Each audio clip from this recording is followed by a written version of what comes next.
Hi, మీరు రోజు వాడే కారుకు భవిష్యత్తులో ఇంధన సమస్య రాబోతోందా? రెగ్యులర్ పెట్రోల్ కోసం ఊరూరా తిరగాల్సిన పరిస్థితులు వస్తాయా? ఈ పాటికే పెట్రోల్లో ఇథనాల్ కలుపుతున్న సంగతి మనకు తెలుసు. ఇప్పుడు ఆ శాతం మరింత పెరగబోతోంది. కేంద్ర ప్రభుత్వం తీసుకుంటున్న కొత్త నిర్ణయాలతో E20 పెట్రోల్ కాస్త E30 వైపు పరుగులు పెడుతోంది. అసలు E30 పెట్రోల్ అంటే ఏంటి? పాత కార్లు, ప్రస్తుత కార్ల ఇంజన్లపై ఇది ఎలాంటి ప్రభావం చూపుతోంది? రాబోయే రోజుల్లో వాహనదారుల ముందున్న సవాళ్లేంటి?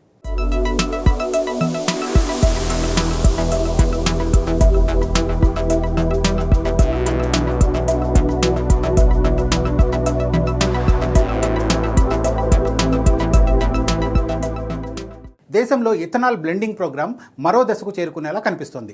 E20 పెట్రోల్ నుంచి మరింత ఎక్కువ ఇథనాల్ కలిపే దిశగా కేంద్ర ప్రభుత్వం అడుగులు వేస్తోంది. ఇటీవల 22% నుంచి 30% ఇథనాల్ కలిపిన పెట్రోల్పై ఎక్సైజ్ డ్యూటీని మినహాయిస్తూ ప్రభుత్వం నోటిఫికేషన్ ఇచ్చింది. ప్రస్తుతం ఈ ఇంధనం బంకుల్లో అందుబాటులో లేకపోయినా భవిష్యత్తులో ఆయిల్ మార్కెటింగ్ కంపెనీలను ప్రోత్సహించేందుకే ఈ నిర్ణయం తీసుకున్నారు. ఈ ఏడాది ప్రారంభంలోనే E22, E25, E27, E30 petrol ప్రమాణాలను అధికారికంగా ఖరారు చేశారు. ఈ రెండు పరిణామాలను గమనిస్తే E20తోనే ఇథనాల్ బ్లెండింగ్ ఆగిపోదన్న విషయం స్పష్టమవుతోంది. విదేశీ ముడి చమురుపై ఆధారపడడం తగ్గించడం, దేశీయ వ్యవసాయ రంగానికి అండగా నిలవడమే ఇథనాల్ బ్లెండింగ్ ప్రధాన ఉద్దేశం. భారత్లో ఇంధన మార్పు ప్రక్రియ చాలా వేగంగా జరుగుతూ వస్తుంది. అయితే E10 నుంచి E20కి మారినప్పుడు వాహనదారులు కొన్ని సమస్యలు ఎదుర్కొన్నారు. ఇథనాల్ శాతం పెరగడంతో మైలేజ్ తగ్గిపోతోందని చాలామంది ఫిర్యాదు చేశారు. ఇప్పుడు E22 నుంచి E30 వరకు ఇంధనం మార్కెట్లోకి వస్తే పాత వాహనాల పరిస్థితి ఏంటన్న ఆందోళన మొదలైంది. కొత్త మోడల్స్ E20కి అనుగుణంగా వస్తున్న పాత E10 కార్లు ఎక్కువ ఇథనాల్తో ఎలా పనిచేస్తాయన్న దానిపై స్పష్టత కరువైంది.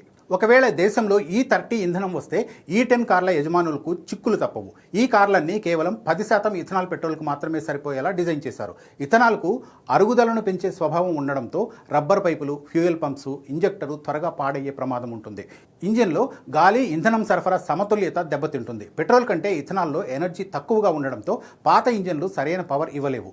మైలేజ్ పడిపోవడం, ఇంజన్ సరిగ్గా స్టార్ట్ అవ్వకపోవడం వంటి సమస్యలు తలెత్తుతాయి. దీర్ఘకాలంలో మెయింటెనెన్స్ ఖర్చులు భారీగా పెరుగుతాయి. ఇకపోతే ప్రస్తుతం మార్కెట్లో ఉన్న E20 కార్ల మీద కూడా E30 ఇంధనం ప్రభావం చూపే అవకాశం లేకపోలేదు. E20 కార్లు 20% ఇథనాల్కు మాత్రమే సరిపోతాయి. 30% ఇథనాల్ వాడాలంటే ఇంజన్ తయారీ సంస్థలు మళ్లీ కొత్తగా టెస్టింగ్ చేయాల్సి వస్తుంది. కొన్ని వాహనాలకు చిన్న మార్పులు చేస్తే సరిపోవచ్చు. మరికొన్నింటికి హార్డ్వేర్, సాఫ్ట్వేర్ మార్చాల్సిన అవసరం రావచ్చు.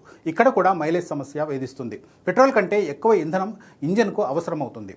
ఇంజన్ వారంటీ విషయంలో కంపెనీలు ఎలాంటి నిబంధనలు పెడతాయోనన్న అయోమయం నెలకొంది. ప్రస్తుతం E22 నుంచి E30 ఇంధనాల రాకపై ప్రభుత్వం ఎలాంటి అధికారిక తేదీని ప్రకటించలేదు. కేవలం ప్రమాణాలను నిర్దేశించి భవిష్యత్తు అడుగులకు మార్గం సుగమం చేస్తుంది. అయితే మార్కెట్లోకి ఈ ఇంధనాలు వచ్చినప్పుడు తక్కువ ఇథనాల్ ఉండే పెట్రోల్ బంకుల్లో దొరుకుతుందా అన్నదే అందరి ముందున్న పెద్ద ప్రశ్న.